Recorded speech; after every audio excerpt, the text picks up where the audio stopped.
How are you feeling about the whole thing a couple of days on? It's always sad, I think, to have this happen. You don't want crisis at your football club. We've talked about this for weeks, you and I. We had a 20-minute blue one morning about the exodus of the 3 recruiting guys and what that meant. That was the start of all this. So you said it was the right call. I mean, you didn't spit that out. You sort of thought about it deeply, but it was the right call in your mind. Yeah, and I don't want to talk David Noble down because I like David Noble as a person. He's been so upfront with me and great for Fox Footy, and every time you ask for something, he would deliver. But in terms of that person in that role, it wasn't a good fit.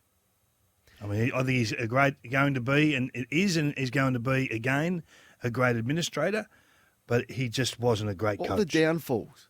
And because I sort of asked this to Sam, because everything you said and you speak to him, you talk footy, he comes on, honest, open, accessible, feels like it's pretty switched on. But then you read the stories that behind the scenes, people from all departments, including players, staff, weren't happy, I guess, with the way that they were treated. Was there a split personality? Was it just the pressure of the role? What were the downfalls, do you think? And I know you don't want to talk him down, but what didn't suit him in the role? And I'll get to Adelaide later, okay, because they're in the same position. But when you win 1 in every 4 weeks, the pressure builds. Whether you're a great coach, good coach, average coach, whatever it is, it's a win-loss industry. You need to be showing that you got the development pathway spot on. There's not many players that are banging the door down with selection as 18, 19, 20, 21-year-olds at the Kangaroos. So you can't put a flag in the ground and say, well, we're developing the young players well. The game plan, I think's been a bit of a mess for a while. The ultimate disaster, I think, was the move of Ben Mackay from fullback to full forward in a winnable game against the Adelaide Crows in Tasmania. And then you do it again against Geelong, and the power forwards both weeks get hold of you. Then you move him back against Collingwood, and he has 10 intercept marks. And I think that performance alone said you got this badly wrong at a time when the club was reviewing. And I don't think he got overly positive feedback from some of the staff in there, which was a bit of a silent killer. You know, sometimes you just need. You heard Chris Fagan before. When you're in this phase, you need as much assistance and help around you as you can get. And when you upset a few and turn a few away, that it comes back to bite you. There's more to come. That's why I bring up. Is it all lumped on Noble, though? Surely there's more significant changes to come. It can't just be all him. Like Sonia Hood says, he's got a really great playing list. I think that's delusional to say that. And as sort of Lee Matthews pointed out, their words. But is there more to come? It can't just be Noble.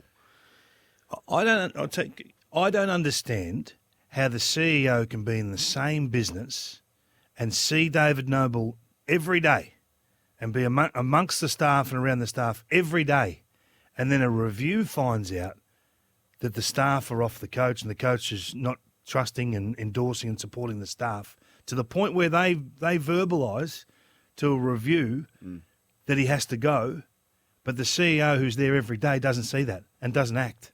So he's doesn't in trouble change as well then? Well, I think just on the back of that, what are you seeing? How come you haven't addressed this? It's gone on for 18 months. How come you haven't addressed this? To the point where 3 recruiters walk out the door, and at the time everyone said they were weak. As it turns out, I think you'll find that people that walked out the door on a matter of principle, through a lack of support, lack of trust, are pretty strong. So, this is all gone full circle. The pressure's still on all those people at the football club. David Noble's not the only person that'll walk out of that place. There's no doubt there'll be more to come. Kingy's been coming at me. I feel like I could say Max Gawn's a good player and you'd somehow disagree and tweet about it. Well, you're just coming. You've been coming hard for me on Twitter, which is fine. I don't mind a debate. I'm up for it. But you've got something here. The North fans are wanting you to raise this. So the floor is yours. No, well, we just want an answer.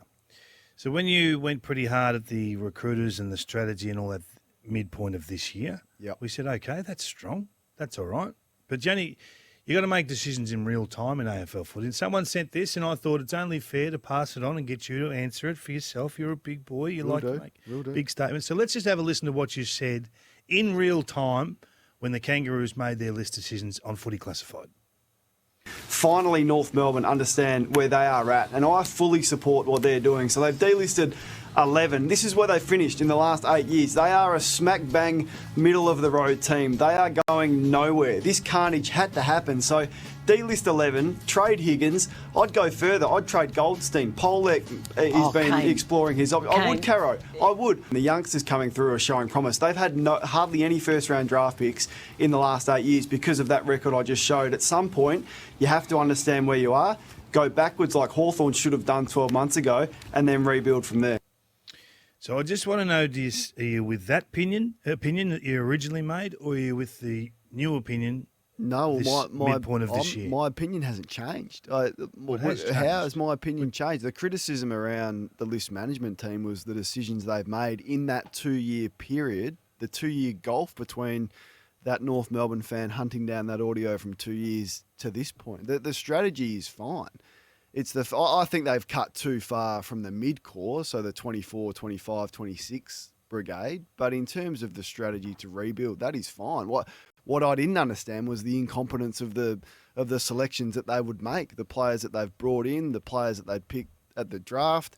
So I actually stand by that opinion. I'm not sure if you felt like you were going to trip me up, or if those North Melbourne fans thought they were going to trip me up. My actual opinion stands. I just thought they would have made better decisions in that 2-year period on the players they brought in and the players they picked on draft night. Yeah, I think you can argue that. That's fine. That's an opinion. I'm not arguing your opinion. I'm just wondering whether your opinion has changed. You're saying it's exactly the same? I think the strategy to rebuild is fine. But you're saying your opinion of the list pruning of 11 players, the cut, in you're saying that's fine? Yep. I didn't think they would go as hard again in 21 with another 9. So you could, I didn't think it was going to be about AFL average. I didn't think it was going to be 20 in 2 years. And as I said, I would have loved some more support of the mid-core. Now, not the star players, but 25-6 age bracket to support the young ones that they were going to bring in, which I don't think they have had. So I hope that answers your question. And I guess, your attitude I like around, you clearing it up. Well, I like you clearing it up. Now, can I get you to clear something up? Yeah. Because what do you need to clear up? I didn't like the slander towards my man Connor Rozee on Monday. Slander. Slander's a bit strong. I didn't like the slander. No, can I just give this some context? No, can I listen first? You didn't give me a chance to give context before. Let's hear the audio and then you'll have your say. Here's Kingy on Monday. Connor Rozee has 52 coaches' votes prior to what we've seen for the weekend just gone. Okay. 26 of his 52 coaches' votes have come against the bottom 3 teams. Right. Essendon, the Kangaroos and West Coast. He didn't get a coach's vote in the first month of the year when the season was up for grabs, a la the Essendon discussion. He's got 5 of his 52 coaches' votes versus top 6 teams. So does he do it against the best? So Connor Rozee this week plays against Melbourne. So if you are the best in the comp or in the elite bracket of the comp, do it against the best. Otherwise, what are you doing? You're beating up on the also-rans. Anyone can do that. Speaking of strong, now over to you. Well, what's wrong with that? Stand by that? Do you stand by that opinion that he only plays against the weaker teams? His coaches' votes that you were lauding have come against the bottom 3 teams. His coaches' votes the only measure of No, you brought that measure to the table, not me. You brought that measure. It's a significant measure. Yeah, well, if it is, well, then that's fact. I'm just presenting the facts. He's got 5 coaches' votes in total against the top 6 teams. Do you believe in Champion Data's player rankings? Well, you don't. You never have. No, I use it I use Champion Data as a tool. You put more crap on Champion Data's numbers than anyone in the game. I question some of their numbers and some of their ratings, but I've never denied that I use Champion Data as a tool. I mean, how could you not use it as one tool? Yeah, I don't endorse the full aspect of it, but you can't pick and choose little pieces here and no, pieces I'm there that not. I'm asking you the question: do you believe in their ratings? Because if you do, 100% I do. Okay, he's the number one as a guy. He's the number 1 ranked player in the last month. In that last month, they've played Sydney, good side, Gold Coast, pretty good side, Fremantle and GWS. So 3 of the last 4 sides he's played since Champion Data have him as the number 1 ranked player in the game. He's been pretty good. Is all I'll say to that. And his form shift has been since he moved into the midfield. So to say he hasn't had a vote in the first 5 weeks, was when he was dying as a half-forward flanker. That's why I want to put this in context, see? Because you were talking about Essendon not firing a shot when the season was live in the first month of football. Yeah, Lordy was strong on that. More so. You joined him. You joined the party on that on Monday. I'm only talking about on your show with Sam Edmund on Monday morning. You said Essendon didn't fire a shot when the season was up for grabs. When they had the opportunity to get rolling, first month of the year they didn't fire a shot. Yep. Where were they when the season was on? And I then said, okay, well, if we're doing that, if that's the parameter, and this guy's the best player you've ever seen, and you're in love with him, where was he when the season was up for grabs? And don't give me this, he played at half forward. Don't give me that. Well, he did. Because... So where was your man Isaac Rankin, who you've been lauding every week? He had a where was shocking he in the first first month of the season? But I didn't say he was the best player in the world in the first 3 weeks. I said what I've said about Connor Rozee is he has the potential to be the best player in the game in 3 years, and I get excited by what I'm seeing. Well, I'm the same with Rankin. Okay. I think that Rankin, they're in the same draft. It'll be interesting to track how these two go. I think that Rankin, who is the number one ground level player in the forward 50 in the AFL right now, is a rare talent. He doesn't need to be a midfielder to impact the scoreboard. He doesn't need to be a targeted player. When you kick the ball inside 50, you don't even have to kick it to Rankin, and he still gets it. That's a rare player. So I'm looking forward to seeing what this guy can bring in the back half of the season. And I think he'll be the Suns' best player. I think he's their most important player right now. If he fires, they win. All right. I'm looking forward to seeing Rozee against Melbourne on the weekend. Didn't you see him against Fremantle? Didn't you see him against Fremantle in Perth? There was 26 of his 52 against bottom three teams. Do it against the. Let's judge him on the weekend against Carlton after he moved. I hope he plays well. Well, you can't play well every week. You can't get 10 coaches' votes every week.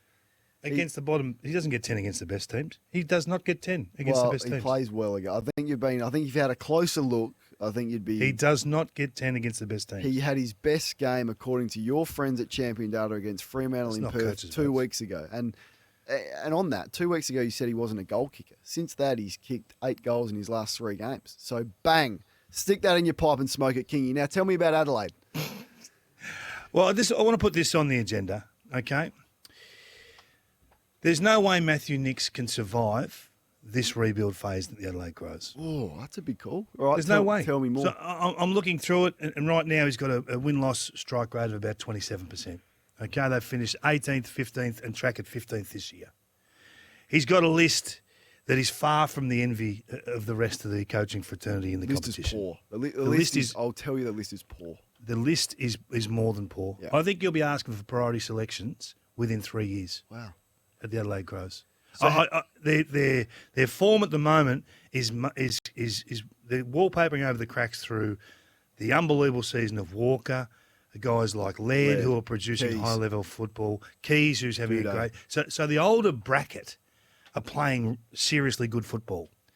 Who are the under 23s that are actually saying, "I'm your man, follow me, I'm the one to take you"? I actually think the Kangaroos list, and it's been flogged this week, has a better 4 to 5 prospects for 5, 6, 7 years' time than what the Adelaide Crows list does. I don't disagree. I honestly don't disagree with this, and I've been following it closely, and we've because they've had a lot of picks as well. They've had heaps of first round. Yeah. They've actually invested and done the right thing in the draft. This is my point on the strategy is fine, but you got to pick the right guys. So who pays? Who pays for that in the end? Well, and I reckon Matty Nicks is a seriously good AFL coach, but he's not getting the ability to show his wares. I'm concerned that the win-loss strike rate, which gets all coaches in the end, will come under serious scrutiny in the next 12 to 24 months, to the point where he was.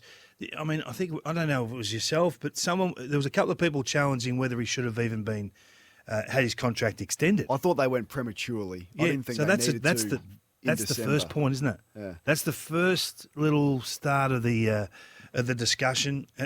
It's a shocking setup. I think the AFL need to look at all the tools that can help get lists back in order. And I know it's mid-season trading, and I know it's trading players in contract. It's all of these things.